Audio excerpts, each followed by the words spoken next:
Say pawn takes pawn, pawn takes bishop, knight takes, and rook e4 would be a big advantage for white. So Pragg takes, he takes on e5, and Gukesh must not take the pawn with his knight because that would be big problems. He goes rook a d8, the best move in the position. And now there are some ideas to give a discovered attack. He takes on e4, maybe not the best. Knight f4, Gukesh jumps in with his knight, and he look at him.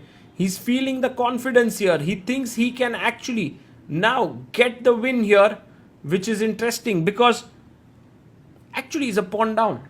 But the queen is attacked. The queen, where will it move? Like if it goes to f3, there is knight h3 check, it would lose itself. These squares are unavailable. There is no square apart from c2 which makes any sense here.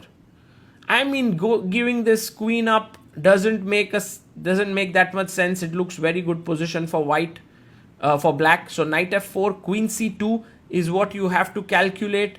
But then queen c2 check. If you go king g2, there might be rook f2 check. So king h1 and then another check.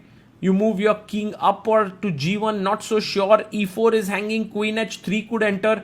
Lot to calculate here for Pragnananda, which is why he's been thinking here. He had 2 minutes 55 seconds when this move has started, and he plays queen c2 with 1 minute 51 seconds. That's 1 minute 4 seconds he thinks. King goes to h1, and now for Gukesh, I think giving a check.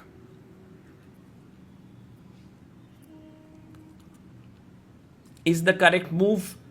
Gukesh thinking hard here. Pragg super focused there. One thing is for sure, both these players, no matter how many defeats they faced, their fighting spirit never dims. Always trying to fight, always trying to push themselves, because for them this is not their final event of their life. Whatever new they will learn here is going to be helpful to them for the rest of their life. So check, king goes up to g2.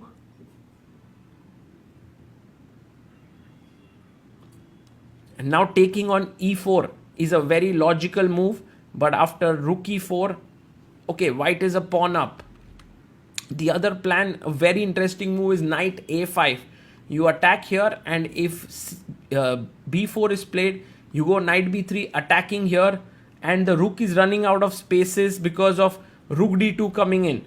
So this knight a5 move is quite a tricky move to meet, but it's so difficult to actually think about knight a5 in such positions because your main idea is somewhere here on the king side. Queen h3 check. You are calculating if this check works or not. Is there anything that can be done to launch a free-flowing attack?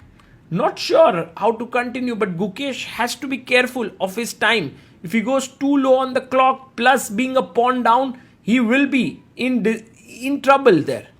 He plays knight to d4, a good move, because if bishop takes, then he can take with the rook, increasing the attack on e4. Also, notice that bishop h7 does not work because of king h8, and now this bishop is misplaced. There is queen h3, queen takes h7 also possible here. So clearly this is not what you want, to snatch a pawn there.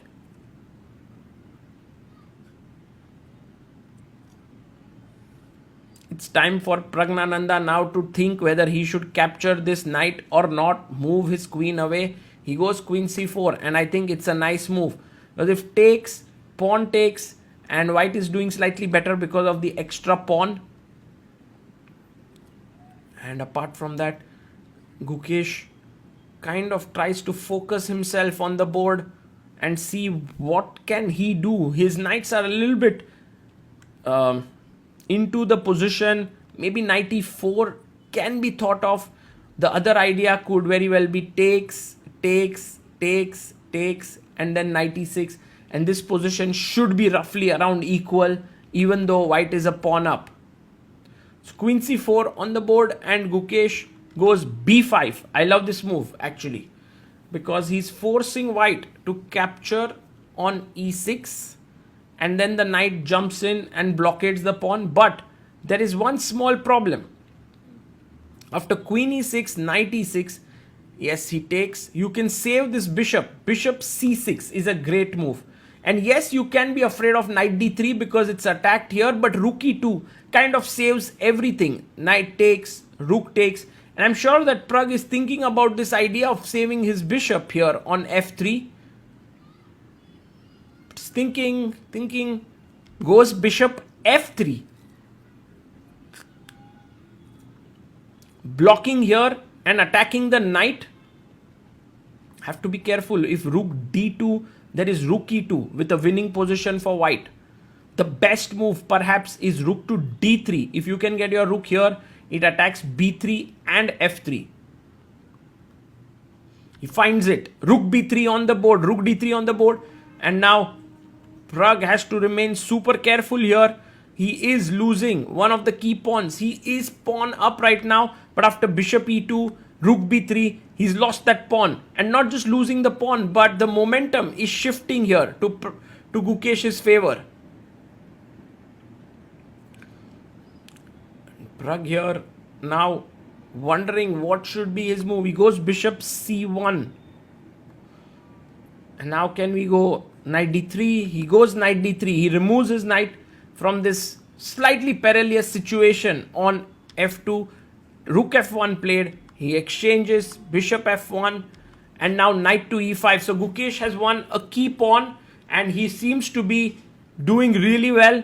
Pragg has to be super accurate with moves like bd1, but he goes rook a2 and he intends to come into the center with his rook to attack the black pieces. Knight d4 played. A good move here, attacking the e2 pawn, rook d2. And now takes, knight c4, check. King f7, check here. And Gukesh has gone wrong. He has made a mistake which actually gives Praggnanandhaa the chance to equalize. We will check after the game what was that very critical error that Gukesh made. And things have turned around and Pragg is now okay. No longer losing. B pawn is being attacked. So you have to trade on a3 with a check. Bishop a3, rook a3, rook b6 check. He goes up, gives it up with a check and now attacks this pawn on g7. Gives a check, king comes up,